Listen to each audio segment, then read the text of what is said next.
So gaming, honestly, gaming is a subculture in and of itself, right? I mean, come on. And, and like music and like laughter, it breaks down total global barriers because, you can game with anybody, anywhere, at any time. And, what we decided is, honestly, we just took it back. Research is conducted because you have a problem, and you want to answer that problem, or you want to determine how can you justify moving forward. So, with an idea or what have you. What we did is we actually, the internet was actually not built. Of course, we all know this. It's not stable. It wasn't built for or designed for real time. That's incredibly frustrating for people who need real time or desire real time and want a stable environment from which to play. So while that was interesting, and I apologize, I'm moving a little fast here. What we ended up doing is we wanted to find out, number one, just ultimately, were gamers interested in something that actually helped them to have more stability when playing. But not only were they interested, because, hey, probably are interested, but were they willing to pay for it? And so what we decided to do is conduct research. We started with ZigZag, which is a company that I own. And it was really helpful for Ericsson to look at Edge Gravity saying, hey, we're going to do a separate initiative. And then we built on it with the Ericsson Consumer Lab. So for those who aren't familiar with these, these concepts or what have you, grab me during the workshop or the breakouts and I can chat with you about that. But by starting with an independent third party and then validating the research elsewhere, it gives just additional credence and validity to the findings. At any rate, we started in North America, 1,500 consumers, gamers specifically. We expanded upon that research through the Ericsson Consumer Lab, conducting another 7,000 interviews, which is statistically significant, folks, across another 7 countries. 7 countries. So we have 7 countries represented in this research that we're talking with you about today. Individuals who are 15 to 69, I want to say, with stable internet, or with internet connection. Don't know if it's stable or not. But at any rate, we identified 6 gaming segments. These segments, basically, they ranged from anywhere from light casual gamers to more, deeply integrated gamers who were, really this was just part of their identity and who they were. And we're going to talk a little bit more about that specifically around how that particular segment, because that's the segment that we really want to delve deeply into. You'll note here on the left-hand side of your screen that the 6 segments were fairly evenly distributed, and to the right, you'll actually see that gamers tend to game across multiple devices.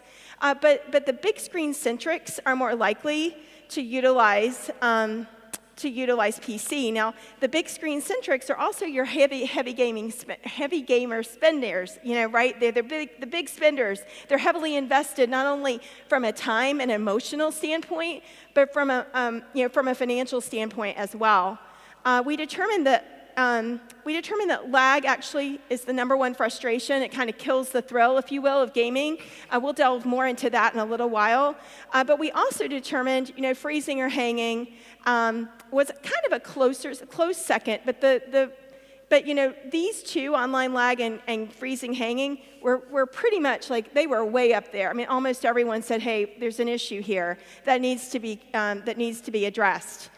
So. Over 40% actually stated that they have connectivity issues while they're gaming. And so you can understand how that might actually be frustrating, right? And then those who actually are more PC enthusiasts, they cited that they fall more into that extreme multi-gamer segment, right? They cited that they have issues at least 60% of the time. So when you take that bucket of PC gamers out, so we move up from 40% to 60%. Since lag is the leading cause of frustration, obviously we need to address that among this population.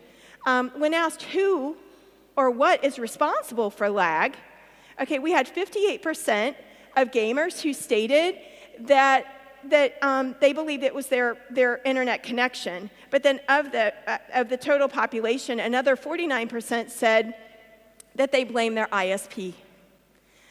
So obviously, again, we can all get involved in solving this problem. And although everyone is affected by lag, their reactions to the experience somewhat differ.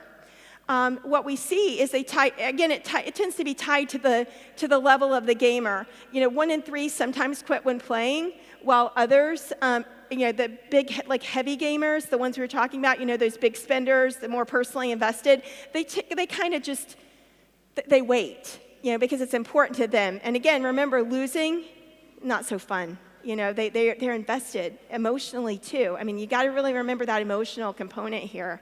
And so, what might gamers do if there was another option? Adam. Hey, Baileigh. Thank you. That was great. So, my name is Adam Toll. I'm a founder of Haste, and I think as Baileigh just showed you with statistics, and I think as we all know, gaming is a huge and rapidly growing space that is emerging as its own new form of entertainment. But there is a core problem, and that is lag. The combination of latency, jitter, and packet loss that reduces players' competitiveness in the game, and it takes something that should be fun and makes it frustrating.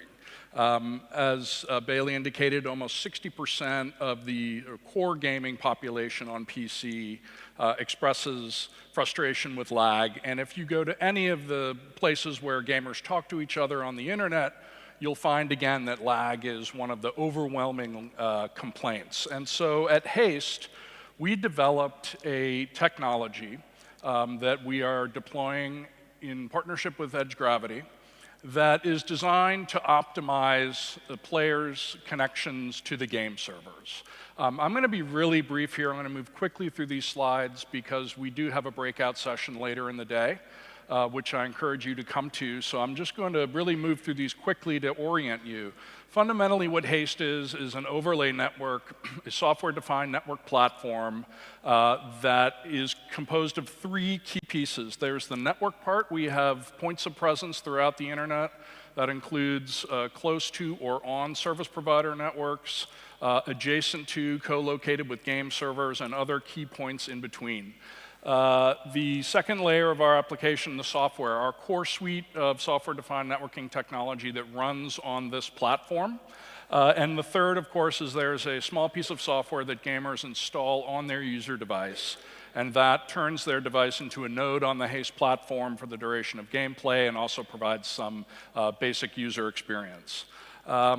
So why, what is it about latency, jitter, and packet loss? You don't need to read all of this.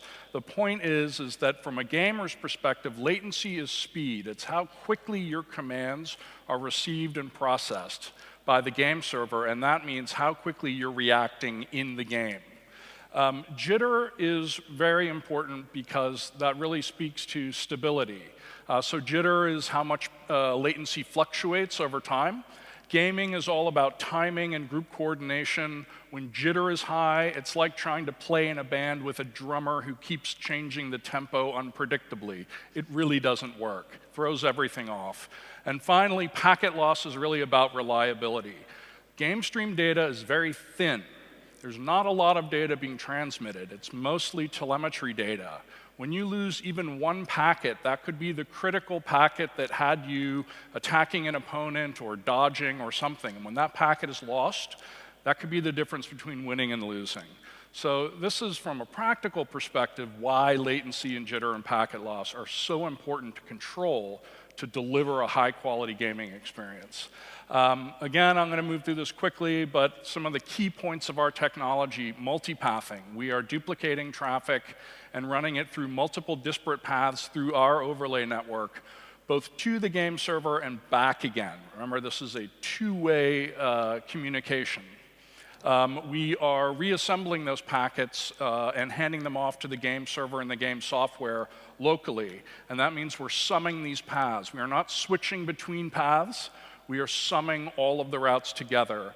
And those of you who may know a little bit more about networking, I'm sure can understand immediately how that would help to ensure that you're finding an optimal path from a latency perspective, but also really controlling jitter and packet loss. Our goal is to deliver 0 packets lost, even over an hour-long gaming session, and we usually achieve that. So very, very briefly, application architecture, just to put this all into context. You have, on the right-hand side, the user's gaming device. They have a piece of Haste software installed. Here in the middle, this first cloud, that is the service provider network. And while it is not required, Haste works especially well when we do have a point of presence inside the service provider network that is picking up traffic from the end users as quickly as possible. And of course, that's one of the reasons why the Edge Gravity platform is so attractive to us. And then finally here, this is the internet. You've left the service provider, you've left your domain, and now you're going through the internet to game servers. It would be great if game servers could just be installed on service provider networks, much in the same way that CDN caching platforms are, but it's not practical. These servers are out in the internet where they're aggregating people from all over, and so here we are multipathing through there. Again, I invite you to come to our breakout session where we can talk a little bit more about this. In essence, you know, Yeah. would you like to take it? I would love Great. to. Oh, great. So I'm going to refer back to the research that we conducted, all right? So remember, we have 8,500 gamers who we chatted with to find out, you know, what they were interested, or if they would be interested. We blinded the concept. So for those of you who aren't familiar with how this kind of research works, we ensured that, you know, we weren't saying who the sponsor was. It was completely masked. And we asked them specifically, you can read on the screen, to imagine the Haste application without naming Haste. Now, again, we're familiar with what Haste is. We did find, so we were going to actually have a poll here, but my polling software wasn't working, so I apologize. But here's where things can get a little bit interesting for us. You know, let's think about what % of gamers do you think, and these are PC gamers, were interested, you know, heavy spenders, you know, invested, were interested and willing to pay for a solution. What do you guys think? And let me just do a show of hands. Do you think it was above 50%? Okay, awesome. So the correct answer is 65%. So 65% are the majority, were actually interested in paying for a new gaming service reducing lag. Now, who do you think that they wanted to pay? I mean, you know, do you think it would be, I don't know, an e-tailer, you know, bundling it, you know, or some sort with their, you know, ISP, you know, software vendor, the gaming, you know, manufacturer? Who thinks that it would be the ISP? Okay, so we're not quite as confident here about interest. So if you selected ISP, you actually would be correct. So, and this was actually very interesting because our primary stakeholders over at Edge Gravity going into this, this study, and this is why we validated it. It's why we did it through a third party and then validated it internally with the consumer lab because they're really awesome over there. And what we found is that the stakeholders said, no, there's no way. No way.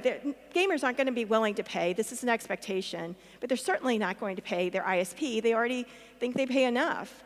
And this is where it's really important for us to, you know, take off our own blinders sometimes because we get so deep into our own beliefs and what we're working on that we need to talk to the consumer, talk to your target audience, make sure that you are validating what needs, you know, to be supported to make the right decisions. So anyway, we see here that among those who were interested in the nature, I guess given the nature of ISP billing, you know, because it is subscription, monthly generally, individuals thought, okay, you know, I think that's what I'd prefer. Monthly billing's fine, no worries, add it on.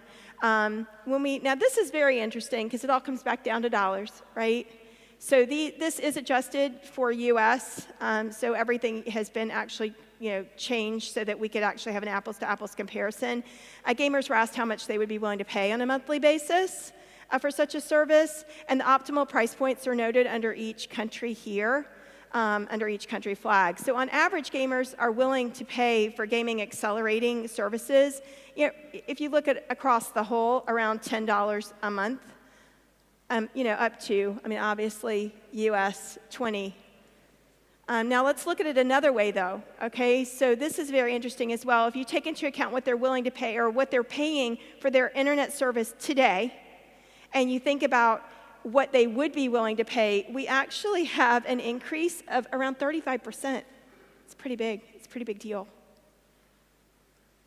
So, clearly there's an appetite for the proposed concept to actually enhance the gaming experience among this population, at least, and to actually, eliminate the most obvious frustration that they have, which is straight from the gamer's mouth, which is lag. Adam, do you have anything to add? Yeah, that was great, and it's really just as you pointed out. It's clear that gamers would really like to just pay through their service provider. I think that makes sense. They're already paying this bill. There are probably different options on there, from a bandwidth tier to, in some cases, maybe different television packages, and this is just another thing to add. And because of that, what we've done is really focused on just engineering the ability to do this seamlessly in partnership with a service provider. Everything from co-branding the application to providing localization and technical support, account integration. It's all really designed to seamlessly work with service providers in response to these data. Fabulous. So pretty much that's a wrap for this session in terms of the research. We do want to encourage you to come out and chat with us. We're both doing breakouts later in the day, and we'd love to have you at both. So hope to see you then. Oh, yeah. Well, you're good. Okay, so joining us today, we have Lynn Perry with Haste. We have Jose Luis Nasperadum. We also have Alex Alguacil and Patrick Lopez of Telefonica. So welcome, everyone. Thank you. Morning. Thank you. It's fabulous to sit down and chat with you a little bit about a topic that I really enjoy. And this is what's very interesting here is we actually have, Fonso, I apologize. I neglected to introduce you. I think they forgot about me in the picture. It's all right. But I can introduce myself. Feel free. I'm Fonso from MundoGT, is the largest organization in Spain about sim racing, that is in the competitive gaming in the racing, the sim racing, the word say itself. Fabulous. All right, so something that's very interesting about this panel is that we're actually going to chat with these smart individuals, but our gamers are also going to be joining us to give and lend some perspective, just lend some perspective around, what that means, what gaming means to them, and how how they are personally affected. But we'll start with Lynn. So, what are some ways that service providers can monetize this kind of service? What do you think? Yeah, absolutely. So naturally, Haste powers a gaming tier of service potentially. So something to add on to broadband service that could be an additional gaming tier or an opportunity to offer additional value to an already advanced tier.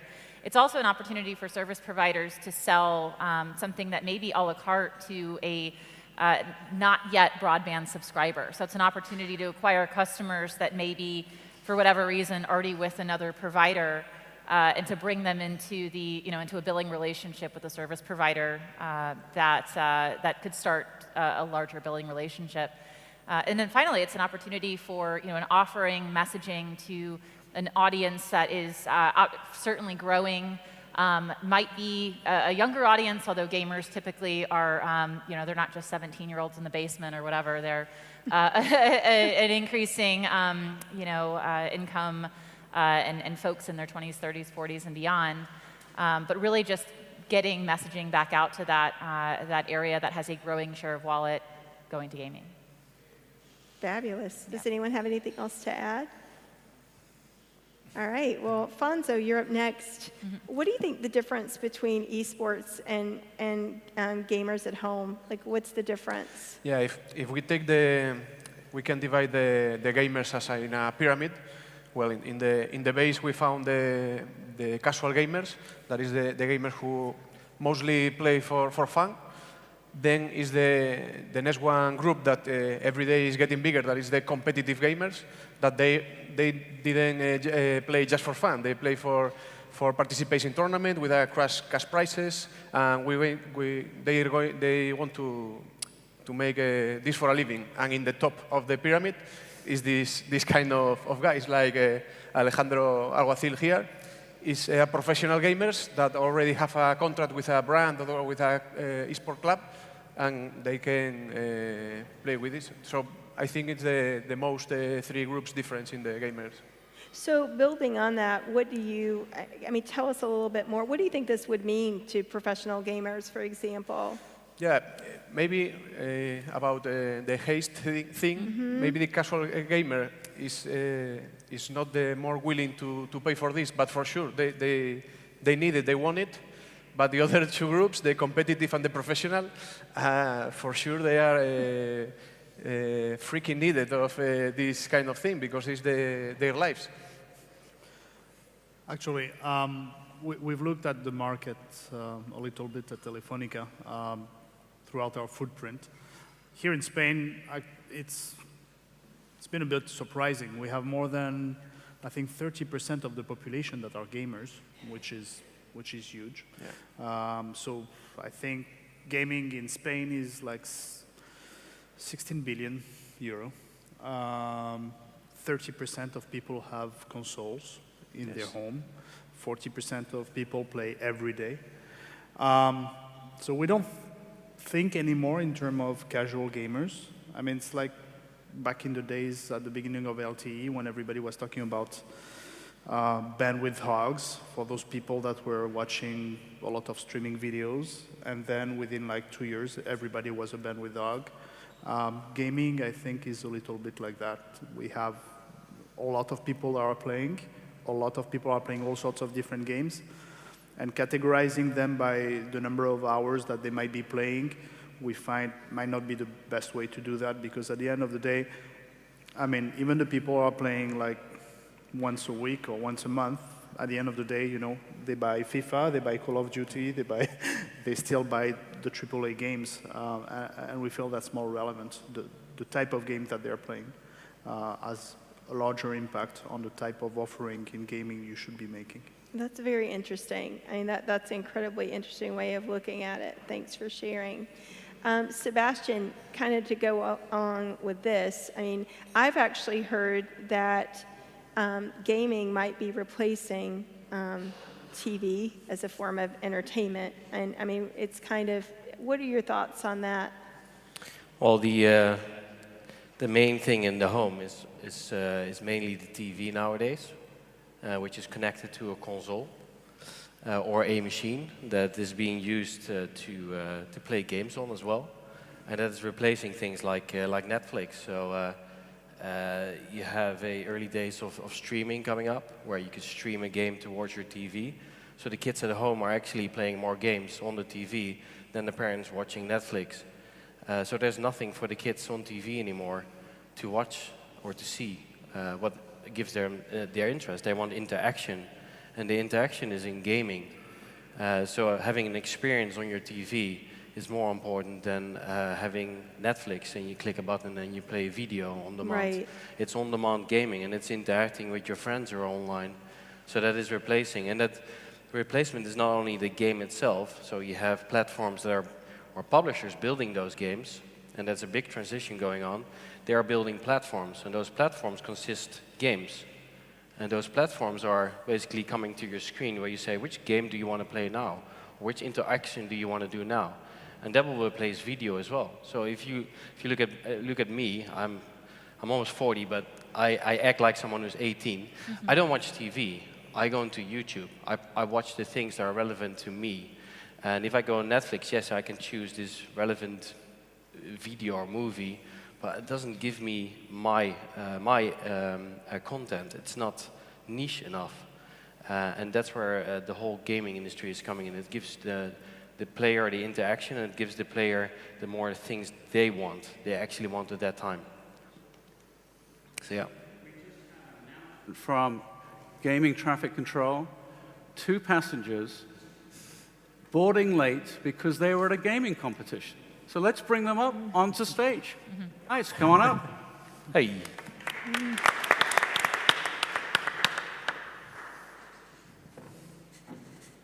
Thanks for joining us, guys. Okay, so Lynn, back to you for a second. How does Haste decide which games to support? Yeah, sure. So we have hundreds of thousands of subscribers, and we have presence all over the world, literally in almost every country. And so we, as well as being gamers, and our business is made up of gamers, we're listening on those PCs for what games are being played more and more often and where they're hosted. And we pay attention to the games that are increasingly popular. You may have, if you're into gaming, you may have heard of a game called Apex Legends, which is sort of big news right now that's come up in the last really couple of weeks and just came out with an absolute, came out like a rocket. And everybody's playing Apex Legends now. It was nowhere 3 weeks ago, a month ago. These guys can keep me honest. So of course immediately Haste went into beta support and now full support next week for Apex Legends. But it's important for us to listen to the demands of gamers and have an increasing library of games that we support, that we curate, that we have expertise around, and then grow our infrastructure to meet that. So Apex, for example, we stood up additional points of presence to support new content edges, but we're constantly listening to those hundreds of thousands of users all over the world to see what's popular. Very cool. Yeah. Very, very cool. Patrick, how much traffic do you think that the different types of games generate on the internet or on service provider networks? That's hard to say. That's hard to say because, I mean, gaming is not like video. I used to say when video started on our networks, video is not data. You don't think of video like data because it's going to take all the space that you give it. And gaming is not like video. Gaming is not like video because you can't cache it, because it's live. It's most of it is multiplayer, or a large part of it is multiplayer. So the traffic doesn't follow patterns. It follows availability of games and of players.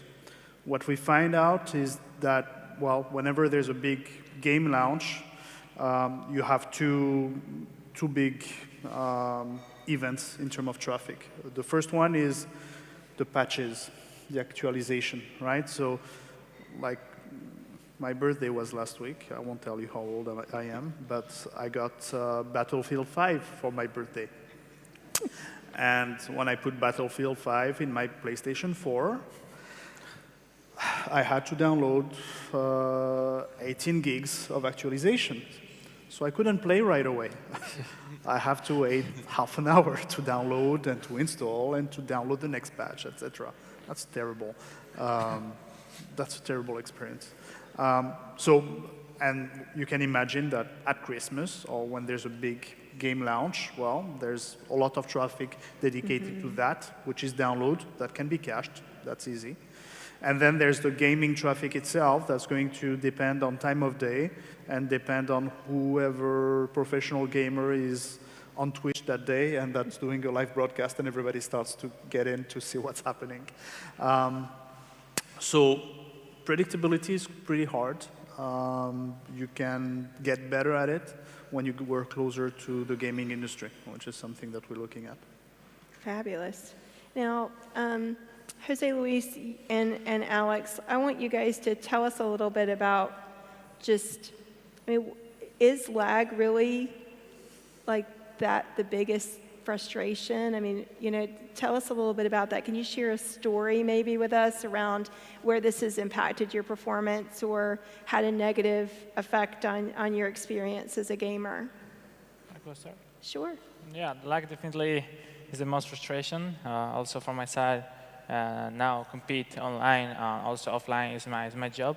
You know, you are competing online and you want always to have the best condition. You want to face your opponent and try to win with your skill. It's a big frustration when it doesn't matter how good you are or at all. No, when a pair lag is horrible, and you know you feel that you can do nothing. That's the worst part ever. Yeah, definitely. A few weeks ago, I mean, a few months ago, we had an important match for qualify to in an official competition to qualify to Europe, the Europe finals, and we had lag in that moment. It's horrible because it starts to not to control what are you doing, and you know, you feel bad. I work for that. It's my job now. I'm likely to say that, but you know, it's the biggest pleasure ever is to have online competition with the best condition ever. Is probably the only more thing that needs esports at the moment. Gaming is his job. How cool is that, right? All right. Anything to add? What about? Yeah, for sure. It's really frustrating when you practice and you spend so much time to achieve goals like he has achieved, and then you are playing a match, and then you think that you have still a ball, and then you are trying to score, and then you see the score, and the other guy has a score against you, and what the fuck has happened? It's not normal. And you get really frustrated because of that, and you get really angry about that. And that's the luck thing. You have to see the things at the same time as the other guy, because you need to react at the same time. You are in disadvantage if you have this issue. It's kind of like, I mean, I don't know. I think of it maybe as like I'm likening this to a game, an actual game, like a physical activity. But imagine you're like a basketball player or something, and you have an injury, and you got to kind of sit there, you know, and you can't get back in the game until you're healed. And so it's kind of probably that similar kind of frustration. If there's nothing I can do, it's out of my control. I just have to wait. But anyway, if I can add, yeah, the difficulty here is, from a technical standpoint, the problem is not the lag. The problem is that it's not deterministic. What I mean is that if everyone is experiencing a different quality of service, and you have 20 players, and they're all from all over the place, well, the results are going to be all over the place, independently of the talent of the player. What's really, I mean, what we as an industry should do is not try to reduce the lag, because it's going to work only in certain location, in certain country, in certain network, is to try to make a deterministic and homogeneous quality of experience for everybody. Because then the game developers, they're very good at basically designing their games to take that into account. If at the end of the day everybody has 20 milliseconds of ping, but everybody has the same, then the game can take that into account, and the experience will be the same for everybody, which I think is, particularly in competitive gaming, more important, that everybody has the same experience so they can have the same time of reaction on the same action, rather than having people with very good quality and others with less good quality. Maybe I can add a little bit of our perspective at Gameye. So we talk to game studios at the early stage when they start building their multiplayer game, and most of the time that's competitive games. And then they make a decision on the infrastructure at the end of the game. So some games they build 3 years, 4 years, 6 years. And then suddenly they're like, the end of the process of building that game, it's like, oh, damn, we still need an infrastructure. Okay, what do we have? We can go for AWS, Microsoft, we call them, get us some prices, and then they start integrating them. But the infrastructure choice they have is very poor, because most of these infrastructures don't reach their end user as best as possible. And that's why I'm so very happy that UDN is now adding these local ISPs and mobile operators to the game, because now game studios are building competitive games, and not even only better competitive games, but having a better game experience to the end user by having the game servers in a very global infrastructure will be a game changer. That will be very, very good. Because what you see now, like video, if you play games like, okay, Apex is a very good example. They have this good mindset by making choosing an agnostic infrastructure. And if you look at games that have not done that in the past, this audience is killing. It's an industry where the gamer is not happy, they're gone. They will destroy your brand, and they will destroy your game, they will deinstall it. And most of the time, of course, they will blame the ISP. But yeah, what can you do about it? It's the game studio making poor decisions on the infrastructure. And those are the things that I think Ericsson will bring something very big to the table. It's a little bit like video. When Netflix got serious about video distribution, I mean, at the beginning, they were running on commercial CDNs, right? Yep. And then, well, the economics and the scale of distributing video just wasn't compatible with, you know, off-the-shelf CDN. They had to build their own CDN for video delivery specifically. I think as we reach maturity, we'll find out that for gaming, it requires a tuned-up network for gaming, and we require a slice specific for gaming. That's interesting. So guys, you heard about this concept. I mean, what do you think in terms of your willingness to pay and that type of thing? You mean about how much, no? On the Haste concept, you know, something to just, you know, increase your stability, speed up your connection, give you that more reliability. What do you think about that? You want to start? Or first? If you promise me that this service is going to be steady and I will have this, because ping is numbers, but the lowest ping I can achieve with the server, I would pay, for example, imagine you're paying 75 per month for your bill, internet bill. I will pay 25 more, for example, 30.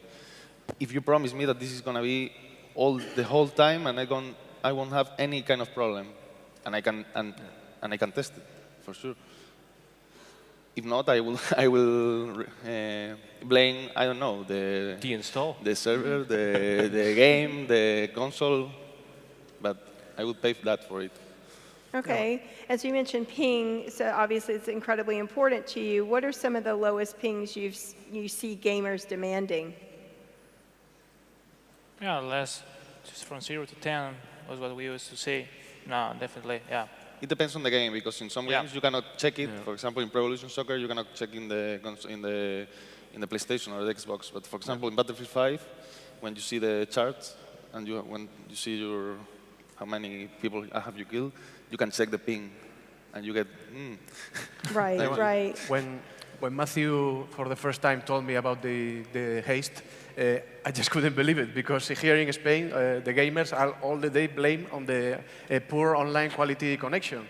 And for me, Haste, I see it like a legal doping, because imagine like, for instance, Lionel Messi or Cristiano Ronaldo have a chew gum, a candy, that with this, they run more or play better. So the whole time. Yeah. Not just 15 minutes. Everyone want this candy, kind of candy. Because nowadays you can see. Sometimes I have 0 ping. Okay, but later on the game, it rises. So. And so that's actually a good point in terms of like, so Lynn, is gaming acceleration all about the ping, or are there other quality of service improvements that can be made? Yeah, absolutely. I mean, as Adam mentioned, jitter, fluctuation, and ping, the reliability, the stability of that connection is as important or more important, especially when you're in a sort of reasonable ping range. If you have 30 milliseconds round trip time, you know, that's pretty good. But if it's dependable, you know, it needs to be dependable. I'll use his example again. If your drummer is speeding up and slowing down, it's kind of difficult to know, you know, when to dodge something, when to shoot. And how to play. So really finding that consistency is super important, something that the multipathing particularly helps us with versus just having sort of one VPN-like path. This is you know, an intelligent multipath network. Yeah. Okay, and I'll just open this up for anyone. I mean, can you tell me a little bit about how service providers might actually bring this to market? You know, what might that look like in terms of branding and support and things of that nature? Sure. Well, at a high level, I think that service providers can do a lot to better the experience of gamers. They can't do it alone, in the sense that this is something that it's an ecosystem effort. There's collaboration with game producers. There's collaboration with infrastructure vendors. What we have found is you can play very well on a regular network if you are able to adapt just a few parameters in the connection at home or in the connection in the network. And that makes a world of difference. So we're looking into this, and we're working with everybody in the value chain to see what's the best way to bring the best gamers experience. I think that later on this year, we'll see a lot of announcements around that. Fabulous. Anyone else? Well, I think from our perspective, the enterprise part and talking to the game studios, for them, as I said, is a big game changer. If we can move the game server from where it is now to their local network, as in where's the mobile player, where's the console, and where's the PC player, and we can deploy game servers on that infrastructure per match, then that will be a big game changer, and that's what we're going to do. Fabulous. Well, I think that we are being told to wrap it up. So I appreciate all of you. Thank you so much for your time and your expertise and your opinions. Appreciate it. Excellent.